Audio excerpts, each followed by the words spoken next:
Hello, Haris Kairene, Agapetoia Delphoi. Estamos em mais um vídeo, mais uma aula, mais um momento juntos, para juntos crescermos, avançarmos, multiplicarmos as nossas ideias. Hoje iremos para uma aula de teologia contemporânea, iremos trabalhar com as propostas de um pensador de teologia liberal que tem uma grande influência até hoje em grandes teólogos e expoentes da teologia, e ele consegue tratar e conduzir a teologia dentro de uma questão paralela à proposta também de Jürgen Moltmann, né? Jürgen Moltmann, sobre a transcendência na esperança, né? E essa até num aspecto de uma escatologização contemporânea, né? E que ele vai trabalhar esta questão da transcendência, né? Na perspectiva de razão e esperança, né? Então nós vamos pensar um pouco, vamos refletir um pouco sobre as obras, sobre o pensamento, sobre as perspectivas de Wolfgang Vandenberg, né? Então Wolfgang Vandenberg, ele foi um pensador alemão, tá? Que juntamente com Moltmann, né? Como eu já falei, ele encontrou a projeção nos anos 60 como um dos proponentes, né? Da emergente teologia da esperança. Ele é considerado na atualidade o teólogo sistemático, né? De Munique, é o teólogo sistemático da Alemanha, né? O teólogo sistemático da Europa, né? O Wolfgang Vandenberg nunca foi muito propenso a aceitar o rótulo de teólogo da esperança, né? Ele nunca concordou muito isso. Sua objeção ela é correta no sentido de que a proposta ela vai além da intenção original da teologia da esperança, tá? A inclusão de Vandenberg dentro deste movimento histórico, ela vem com um aspecto de uma abrangência de contribuições que vão se voltar ou direcionar à ascensão da proeminência teológica, tá? Que vai dar e vai acontecer no contexto do advento da teologia ou da proposta da teologia da esperança. E claro que ele vai então estar compartilhando o enfoque central do movimento, a saber da ênfase futurista, né? Ou a ênfase do futuro, dentro de um aspecto do escatom com perspectiva voltada, direcionada para principalmente a transcendência, tá? Então, os primeiros trabalhos que Vandenberg vai desenvolver a partir dos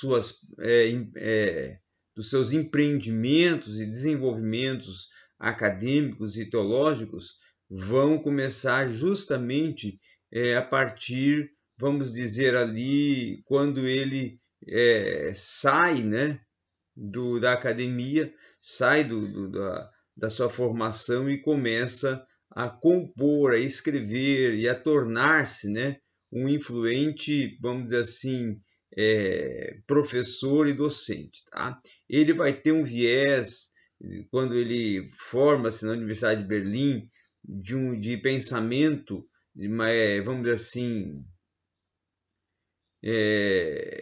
marxista no início, depois ele vai se opor totalmente ao marxismo, né? Então ele vai ter essa transição de afeição e depois desafeto ao marxismo, e quando ele está também em Berlim, ele vai ter um impressionamento com a proposta de Karl Barth, né? Ele vai ser assim um admirador da teologia de Karl Barth, tá?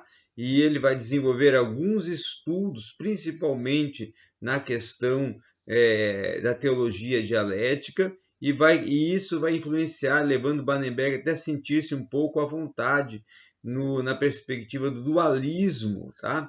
No seu pensamento de professor de conhecimento natural e, claro, de revelação divina em Cristo, tá? Então, podemos dizer que Vandenberg tem uma influência também forte, proponente de Calbart, tá? Em 1951, então, Vandenberg muda-se para Oldenburg, aí ali vai ser aluno, né, do professor Victor Brunner, tá? E também de Edmund Schling, Hans Voskomhaus e Gerhard von Rath. Então, ele, com essa, vamos assim, gleba de teólogos, ele vai ampliar as suas ideias e desenvolver o seu pensamento e formação e constituição teológica, tá?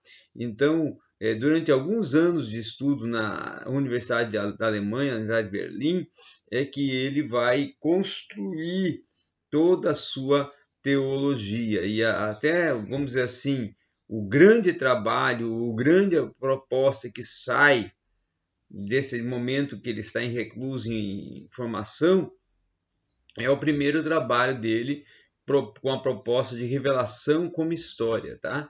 E em 1955, quando ele então completa todos os estudos acadêmicos, ele é convidado para ser docente, né, na Igreja Luterana em Wuppertal e na Universidade de Mainz, na Alemanha, tá? E mais tarde, então, ele vai se ingressar como docente na Universidade de Munique e em 68, então, ele vai desenvolver a partir dali uma grande carreira acadêmica dentro do contexto universitário europeu, principalmente dentro da nação alemã, tá?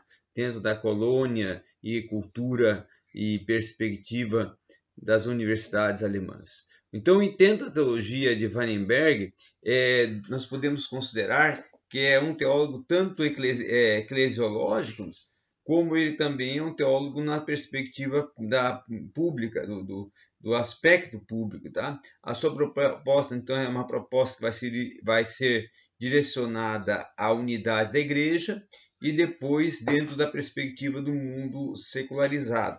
E em decorrência dessas duas situações, ele se torna um defensor incansável do ecumenismo, né?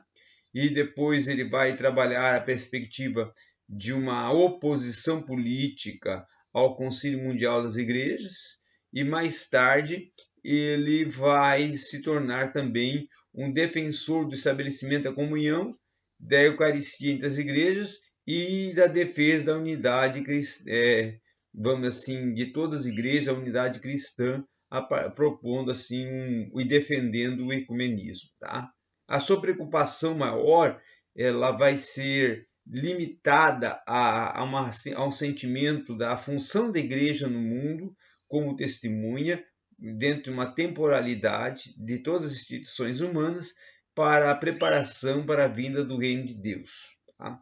A expressão comunhão de pessoas entre si e com Deus, especialmente nessa questão de Eucaristia, a igreja vai tornar-se o sinal do reino escatológico de Deus, que é a esperança do mundo, e a teologia é, em parte, prestadora deste serviço, tá bom? Então, a teologia é a verdade, apesar da intenção mais ampla por trás do trabalho de Vandenberg, a sua importância central vai encontrar-se na visão da teologia em si e também justamente na verdade a qual está a teologia relacionada.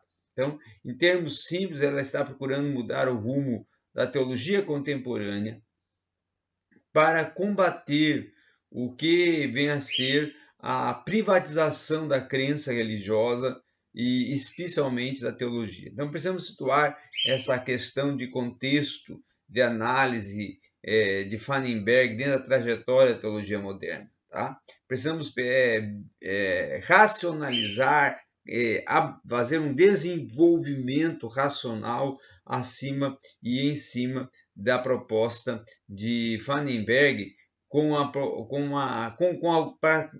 vamos assim, surgir algumas convicções e extrair algumas convicções que Vandenberg vai ter na tentativa de lidar com o iluminismo, da sua revolução intelectual que vai alterar algumas questões da compreensão da fé cristã. A teologia dos últimos 2 séculos ela tem se voltado muito na perspectiva de Vandenberg para um detrimento, um detrimento. E essa ênfase pietista, principalmente na visão da fé, antes do iluminismo, os acontecimentos históricos da salvação, né? Principalmente para Vandenberg, eles vão ser declarados com um testemunho muito autoritário, tá? E aí ele vai trabalhar muito a perspectiva de uma visão de testemunho num aspecto de conhecimento histórico, substituindo a ciência com a metodologia histórica, tá? E vai trabalhar também uma pesquisa histórica dentro da teologia pós-iluminista, deslocando o fundamento da fé e afastando-o dos acontecimentos históricos, tá?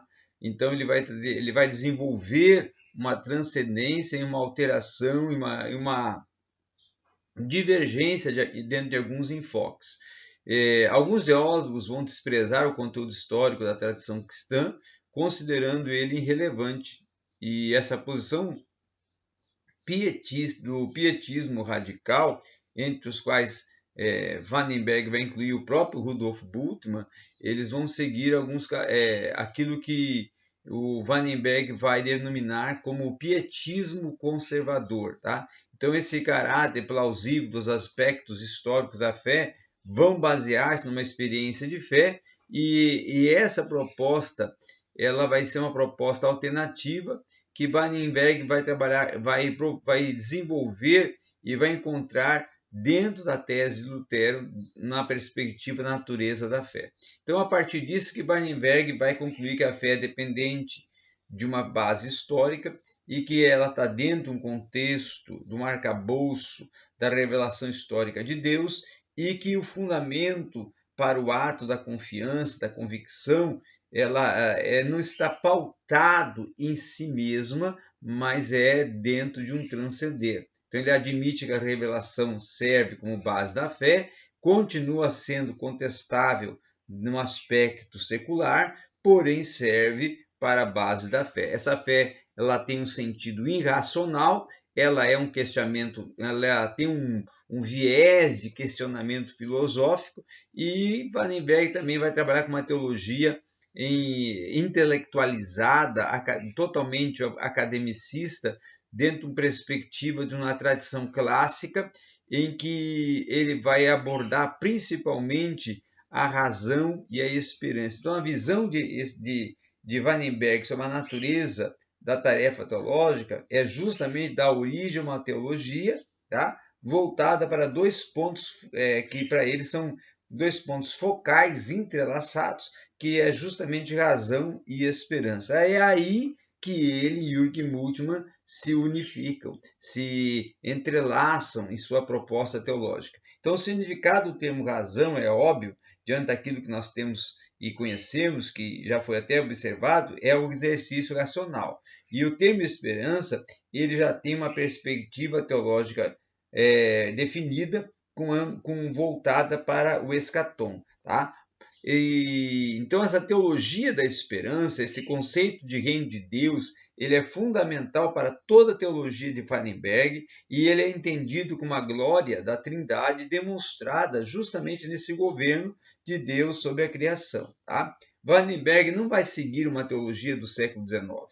Ele não vai ter uma visão de reino em termos de comunidade ética. Não é verdade, sua visão ela vai estar mais de acordo com as descobertas exegéticas do século XX e vai focar a fonte do movimento apocalíptico, né, dos ensinamentos de Jesus, direcionando-se para uma mensagem bíblica do reino e voltada justamente para um aspecto do escatom, um aspecto de um caminho ao escatom e de uma proposta de um tema vamos assim, pautado nas perspectivas da teologia da esperança, tá? Essa dimensão racional da teologia de Vandenberg, ela está muito propensa a uma teologia pública e a um relato relacional da verdade da fé. Na visão justamente de Vandenberg, o relato racional ele é fundamental para a função da própria igreja, porque é aí que você começa segundo a visão e a perspectiva de Vandenberg, a desenvolver uma tarefa teológica em que vai fazendo uma abordagem criticista dentro do contexto da formação do pensamento e das abordagens do pensamento. Então, o ponto de partida que está proposto é justamente falar de Deus em um consenso sobre uma abordagem de semântica, vamos assim, mínima acerca de Deus, que vê Deus em termos de poder, Deus dentro de um poder de realidade finita e que principalmente Deus que determina todas as coisas. Então, a partir dessa premissa, Weinberg já vai fazer uma asserção bastante abrangente sobre a divindade de Deus ligada dentro da demonstração do senhorio de Deus sobre a criação. Então, essa tese que implica a ideia de que Deus corresponde a uma realidade presente deve ser capaz de esclarecer não apenas a existência humana, mas também nossa experiência de mundo como um todo, dentro da proposta de Weinberg, ela é plausível, ela vai depender de uma perspectiva, de uma proposta histórica, e ela vai acrescentar um modelo coerente de mundo como a proposta da criação de Deus a partir do evento da criação de Deus, tá? Então, o ponto de partida para a teologia de Weinberg é a argumentação dentro da doutrina de Deus, a argumentação da transcendência, a argumentação dentro do escatão e a visão justamente religiosa de humanidade do contexto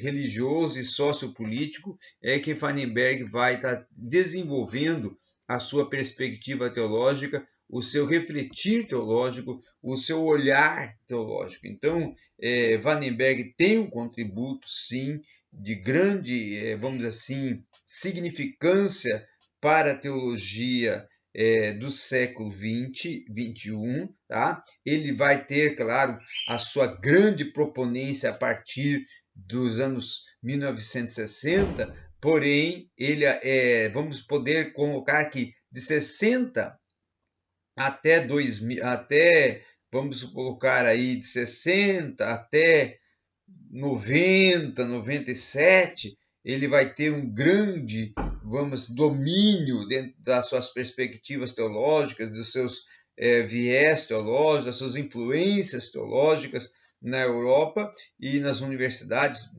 alemãs, e com isso ele vai ser mentor de grandes expoentes. Eu cito até um aqui, o Millard Erickson, né, que Weinberg vai ser orientador de tese dele. Então, Weinberg vai trazer essa influência, vai trazer essa proposta e perspectiva e vai empreender ela dentro das suas propostas, dentro dos seus vieses teológicos e das suas observações teológicas, e com isso a sua teologia ela vai desenvolver um legado e vai ser continuada dentro de várias propostas, de várias argumentações, de vários desenvolvimentos teológicos, tá?